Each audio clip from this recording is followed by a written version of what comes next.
Hi, I'm Amy, and in this video we're going to go through the 3 most common exercises that I give out to my clients to begin investing in themselves, to make themselves feel better and be more functional. And they're the 3 exercises that I do myself the most often because they feel good to me, and I know they keep me feeling well and keep my shoulders and hips and back very functional and feeling very good. So to get started and participate, you'll need at least something that's about 4 foot long. Doesn't have to be a dowel, but it sure works better for me. You can use a yoga strap if you want to. I also like to use my dowel sticks for balance, but you don't have to do that either. You can grab a chair and set up a chair next to where you're going to balance. And you can either put your foot up onto a step stool, or I have my little weight bench or a workout bench here, or you can use stairs. So we're going to start with the hips, then we're going to go to the shoulders, and then we're going to go to the core. And it's not going to take very long, but I'm going to walk you through exactly what I do and what I teach most of my early beginner clients to do. And even some clients that are, kind of athletes and think they do a lot, but they're missing some things, getting more deeply into their joints. So I'll explain a little bit more as we get started. So start with something that you can get your foot up on.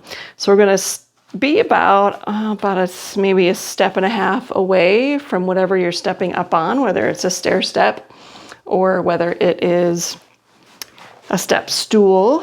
And then our back foot, we're going to keep the heel down. And these can be used for balance if you need to. They can also be used as if you go deep into your raised lunge, you can help push yourself back out with the strength in your arm so that you can go a little bit deeper in your mobility, even though you don't have the strength. Now, as you start to lean forward, keeping the heel on the ground in the back, go nice and slow and go about 50% of what you think you can do. Because you never want to go from 0 to 100 when you're doing mobility. You want to start out about 50%, and then sort of work your way a little bit deeper and just see how it feels. So notice as I'm going down, I'm keeping my upper body upright. And I don't have to use my poles a lot, but I wanted to show them because it's important as you get started, because it can be a balance challenge as well. So we're keeping that back heel on the ground, and then we're leaning in. You're feeling the stretch in the front, and then you're also feeling a compressive stretch on the side that's up. And then just go through some repetitions. Other details to notice is my front toes are pointing forward, and my knee is moving in the same direction that my toes are pointing. If you have turned knees, you might see your front knee tracking inward as opposed to forward. Okay, then let's switch. Something else to notice as you're doing this is, let's start about 50% again, is if one side feels tighter than the other. And if you're noticing that in yourself, you want to spend a little more time on that tighter side. So again, keeping that back heel on the ground.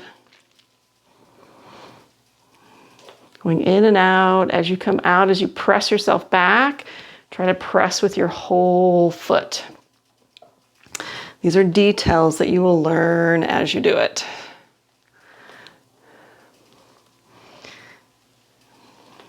Okay, we'll go a few more on this side, and then we're going to go back to the other side and add another layer to this.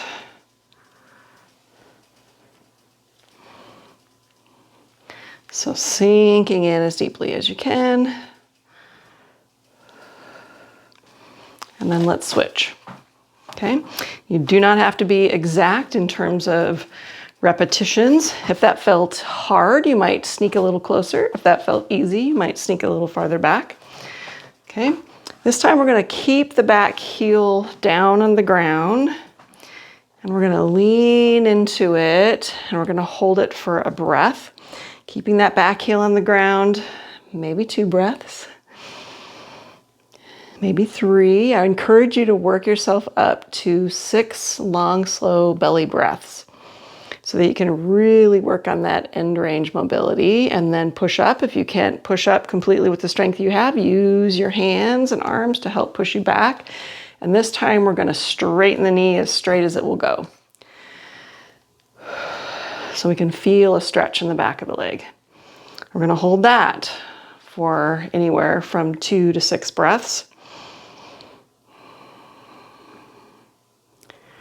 We've got the weight mostly in the heel of the back foot. Our toes should be free to wiggle. Okay, let's go back in for a few breaths.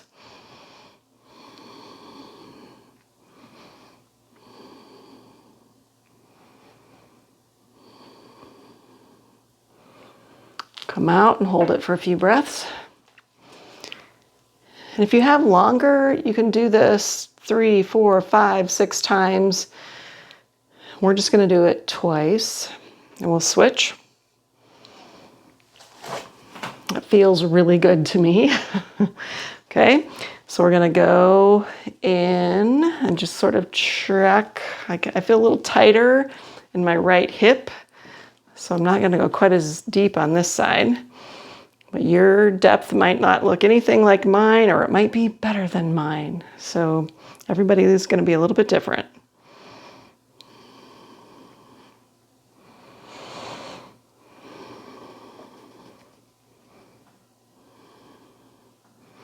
And we'll come out and straighten. Wiggle those toes in the supporting leg.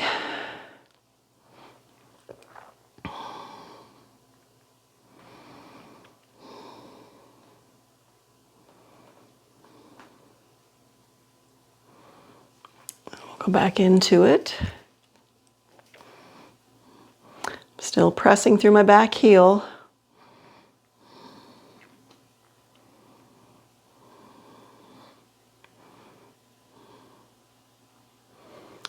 And straight. So we get multiple benefits from one exercise. We get a calf stretch, we get front of the hip stretch, we get deeper mobility into the hip from flexion and extension. We get a hamstring stretch. Lots going on. Okay, we're going to switch legs again. Wiggle them out if you need to. So this time we're going to put the right leg up, and we're going to open up the back foot. Okay, so our hips are sort of turned. Our toes are still going to point away to the side, and our knees still going to bend in that direction, but our hips are going to open differently as we lean in. Okay, we're going to double up on this one. We're going to hold straight, so I can feel a nice stretch on the more inner thigh, a little bit of the hamstring. Okay, we're just going to ease into this, about 50%. And then we'll go as deep as feels comfortable. Take some breaths, relax the face and shoulders. Hold it for a few breaths. Help yourself out if you need to. Push with your foot, and then we'll straight, straight, straight. Lovely stretch here.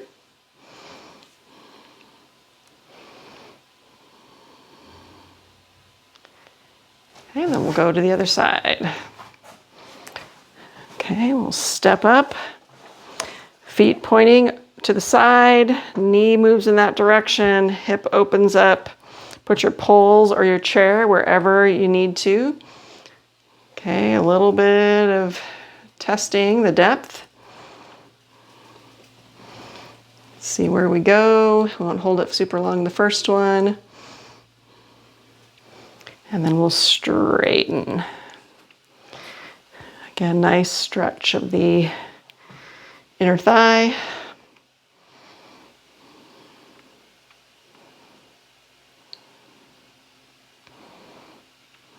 And then I'm going to go a little bit deeper and hold it for a few breaths.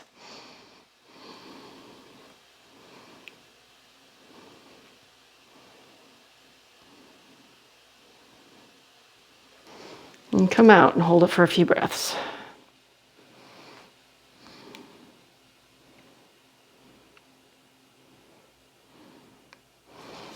Okay, we're going to do one more version of this. And you want to make sure you feel nice and stable. I'm going to turn this just a little bit. So this time we're going to sink down in, but we're going to let the heel come off the ground in the back. And we're doing this because you can often get more depth and compression in your ankle and your knee and your hip on the side that's up. So we're going to hold that. It's also a nice deep psoas stretch through the front of the left hip too. And you can play, once you're in that depth, you can play with pushing the heel back and just see how that feels, stopping wherever it feels like you're getting this nice deep compressive stretch. We want to be able to get into those joints as deeply as we can and open them up. And that is when we can get better health in the joints. Okay, we're going to come in as deep as your body will let you go. Let that heel come off the ground in the back. And then play with that pressing the heel back. Focus on whatever you want to focus on in this stretch, wherever your body is calling to you.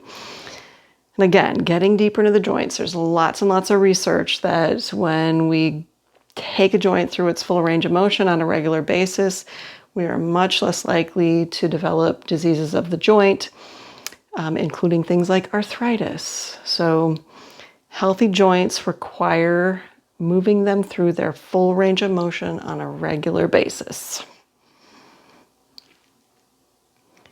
Okay, let's push back. Okay, so there's our raised lunge. We can put one pole down. The other one is going to come into our hands. So we're going to move on to the shoulders. So I encourage you to reach as far out as you can on your pole, but still be able to get over your head. Okay. So I have pretty mobile shoulders because I've been working on this for a while. So I'm going to come in a little bit farther. As you keep your shoulders relaxed and you bring your strap or your dowel stick over your head, just notice as you come back where it starts to resist. The shoulders should be relaxed. If you're finding your shoulders up around your ears, try to relax them down. Also want you to think about your weights in your heels, your toes are relaxed. You're not letting your rib cage come out. You're kind of locking those ribs down, keeping the normal spines, natural curves of your spine. And as you lightly grip your pole, then just let the weight of your arms and gravity do the stretching.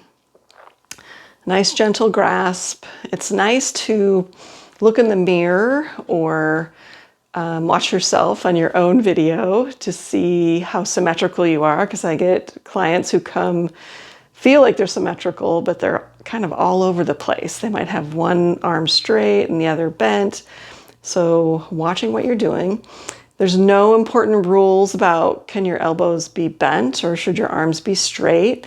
What you should do is sort of try both and see what feels good. As long as you can stay pretty relaxed through your grip and your arms.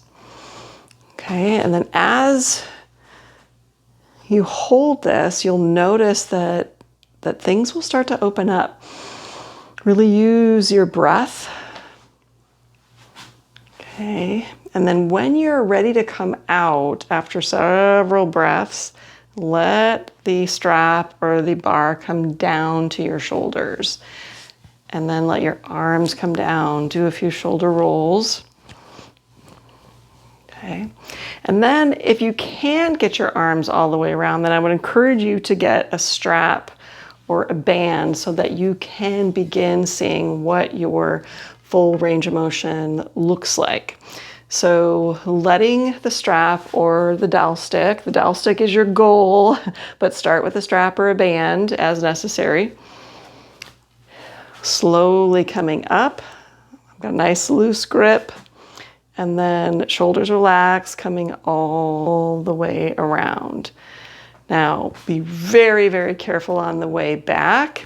When the biceps are in their full extension and the top of the arm, they're not used to working in that or contracting in that position. So going really slow on the way back. Something else I want you to notice is as you do your rotations, are you feeling clunks and creaks and snaps and pops?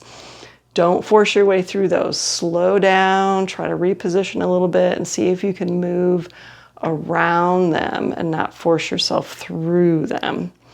If you can't get all the way around without getting through, without those cricks and cracks and creaks, then don't go that far. Stop where your body can stop. Nudge. If it's way back here, then nudge right into that. Hold that for a few breaths. See if your body will then relax and stretch through it or just come back. But a few rotations of these, you'll be surprised how your body will change if you are consistent. I will often do this one at work multiple times a day between clients just to keep my body open and keep doing the work that I truly enjoy as long as I can. Okay, and then as you get better and better, you can come closer and closer in your stick. So one of my favorite movements. Okay, lastly is the one that I like the least, but it's important to do it. And if you're just beginning, you're gonna wanna pick a wall or a countertop, or something lower is fine too. You can also go on your knees and use a bench or on hands and knees. Okay, just wonkied up my mat. Okay, so I think I'm gonna do bench and hands and knees. And just there's so many variations you can do.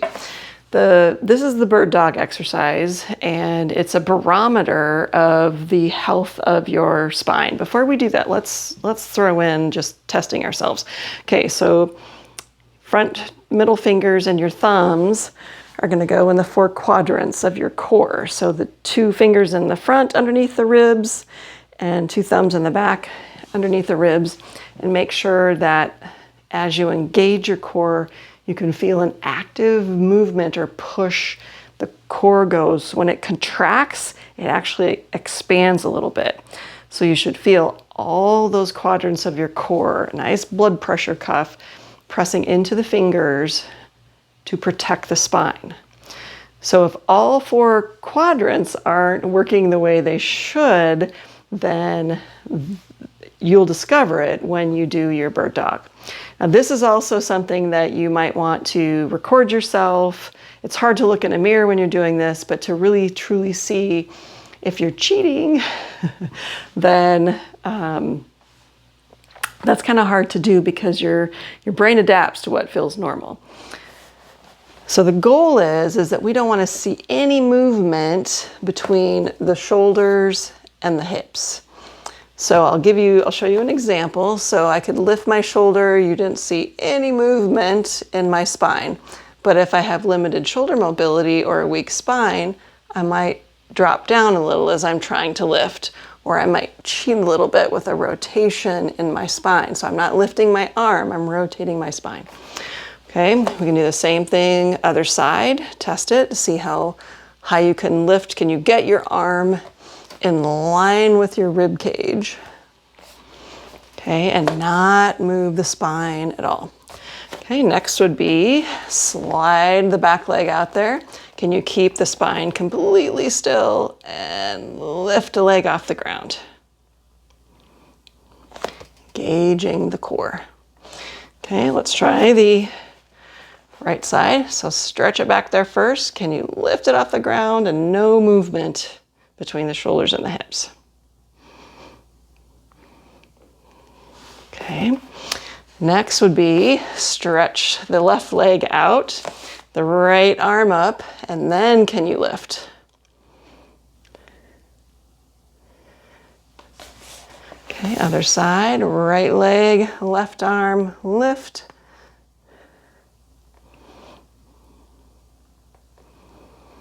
Okay, this time we'll switch back. Switch back, left leg, right arm, lift. We're gonna hold it for 6 breaths.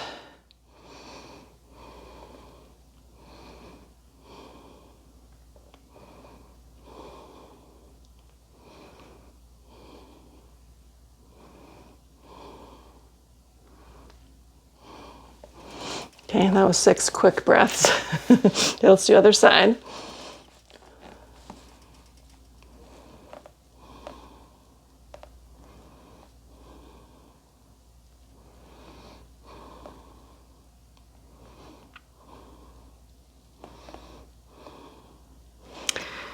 All right, it's important to not push yourself beyond to where you feel wobbly. Being wobbly is not making your body feel safe. So better to work on maybe just your leg. If you're a little wobbly with just your leg, then stay with the leg until you're not wobbly. If you get up here and you're really kind of all over the place, then that's not making your body feel safe. Go back to just the leg where you just feel a little teeny bit of wobble and work on your time and hold it for 30 seconds or a minute before you start to try the arm with the leg again. Your body needs to feel safe to improve. So doing the bird dog multiple times a day probably isn't something most people are going to do, but at least do it a few times a week. If you can do the shoulders and the hips once a day for 5 minutes even, that will build consistency, which will build change in your body, allowing more depth in your range of motion of your joints. And you truly will be surprised at how much those 2 simple exercises will do for those joints. Okay, consistency over intensity. Thank you.